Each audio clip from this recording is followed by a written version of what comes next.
From the eerie outback to the bustling cities, Australia is a country fascinated by superstitions that shape its unique cultural identity.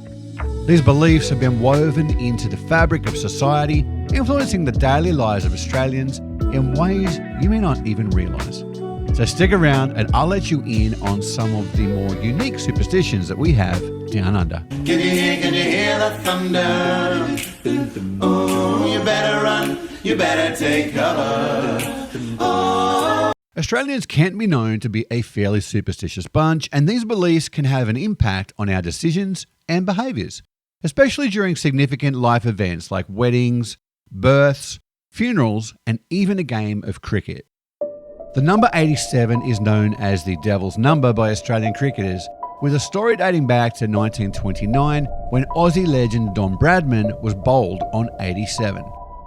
That day was watched by a young Keith Miller who, devastated by his hero falling 13 runs short of a century, remembered the innings and recalled in many years later when playing cricket for South Melbourne. When teammate Ian Johnson, who would later go on to captain the Test team, fell for 87, Miller recalled the famous incident and legend spread. Today, it's a score that no player wants to be dismissed on and is considered the unluckiest number in Australian cricket. Superstition in Australia dates back much further though than the Don, and right back to the days when only the Indigenous Australians walked the outback.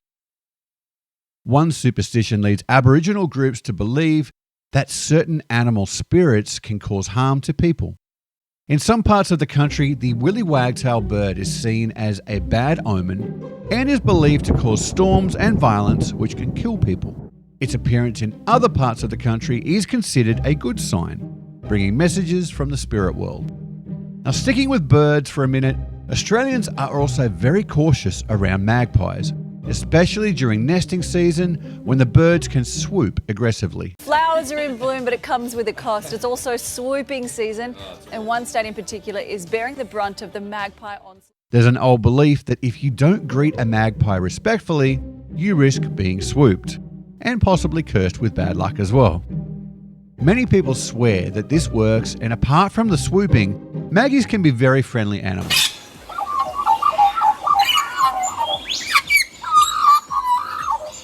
Feed them and show them that you're friendly, and they've even been known to introduce you to their young. Magpies play a special place in the Aboriginal dream time as well, being known as the ones that raise the sky so that everyone can move about freely on the earth. In Australian Aboriginal superstition, the Bunyip is a menacing spirit that lurks in swamps, rivers, and billabongs. They believe that anyone who ventures too close to these waters may invoke the creature's wrath. The Bunyip is said to either devour intruders or use its supernatural powers to manipulate the water levels, trapping its victims. Now, to stay safe, it's believed that people should respect nature and avoid these areas, especially at night. It's not only restricted to the Indigenous population though.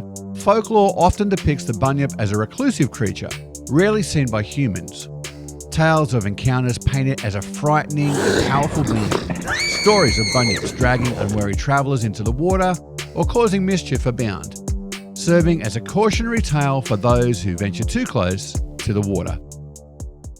Despite Australia being one of the world's biggest producers of opals, many Australians believe that the stone is actually unlucky.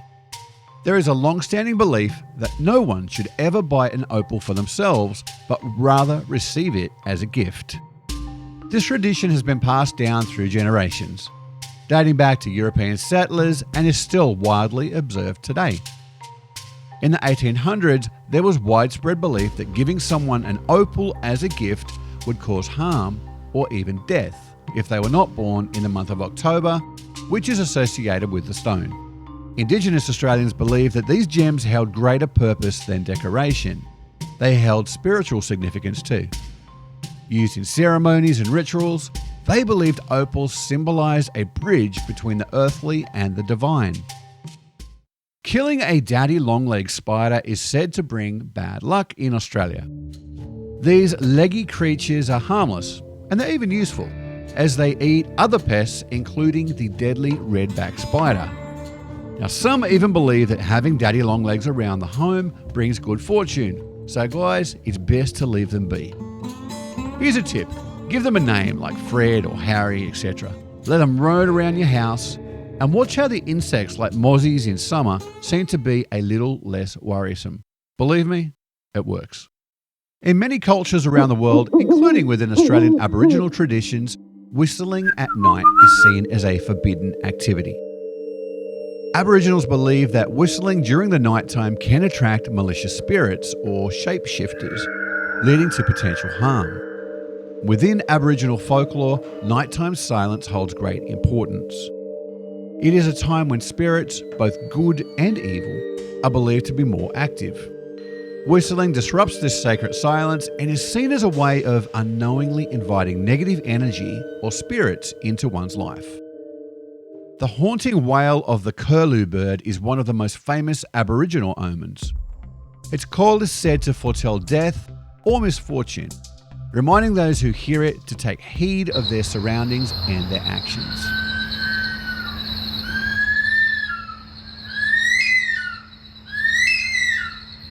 Another bird superstition used still to this day is counting the number of black cockatoos flying, as the number of them signifies how many days of rain will be coming up.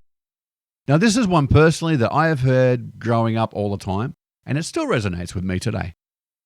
Many of our superstitions we have originally come from the UK, and many of them are shared in the United States as well. Standing on someone's grave, holding your breath when passing a cemetery lest you risk breathing in the soul of someone who has died, or for pregnant women, avoiding cemeteries altogether. While knocking on wood is common in many cultures, Australians have embraced it fully. If someone says something positive that might jinx them, they quickly tap wood as a protective measure to ensure that their luck doesn't change. It's a habit that many Australians practice, honestly, without even thinking. Now, answer me this. When I say it, I say touch wood. And I've been called out on this in the US, and I want to know, is this what we say in Australia, or am I the weird one? Do you say touch wood, or do you say knock on wood? Let me know in the comments. Of course, like many places, we have the curse of the broken mirror, where breaking one will bring 7 years of bad luck, and spilling salt is also seen as a bad omen, counteracted by quickly tossing a pinch of salt over your left shoulder. Toss some salt over your right shoulder. What the hell? All right, who's the dead man that hit me with the salt shaker? Leaving a hat on the bed is thought to invite bad luck too. This superstition is believed to have roots in European traditions, where placing a hat on the bed was associated with death, as priests often left their hats on beds when visiting the dying. There's another old one about gifting knives to friends, and if they don't pay you a token amount for them, the superstition says that you could be severing the friendship. Maybe not so much a superstition, but a way of life. Have you ever noticed how Aussies will shake their boots or shoes before putting them on? That's a good way to get rid of any nasty creepy crawlies that might be hiding in them. If a bird flies into an Australian's house, it's often considered a bad omen. And this is particularly true if the bird happens to be black, as it can be seen as a sign that bad news or even death of someone living there is on the horizon. Aboriginal Australians have different beliefs, dependent on the type of bird that enters the house. For example, if a kookaburra enters the house, it's believed to bring a sense of joy and laughter. If it's a rainbow lorikeet, it's believed to bring a burst of vibrant energy and a reminder to embrace creativity and explore new ideas. The entry of a white cockatoo is considered a sign of communication and the importance of expressing oneself clearly. Itchy palms, now they're believed to be a sign of money.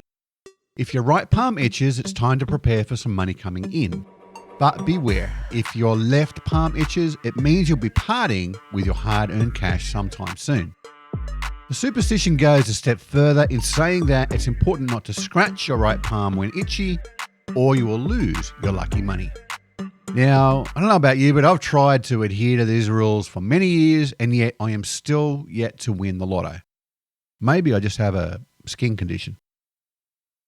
Superstitions have always held a special place in human culture. They offer explanations for events that seem random or inexplicable. providing a sense of control over outcomes that would otherwise feel out of our hands. Australia's superstitions blend Indigenous traditions, colonial influences, and modern-day beliefs as well. Whether it's the friendly greeting to a magpie or the ancient wariness of a broken mirror, these customs add depth to daily life in Australia. Next time you visit, watch where you step and maybe touch wood too. You never know when good luck might strike. I'll catch you next time on From Down Under to Down South. Hooroo, mateys.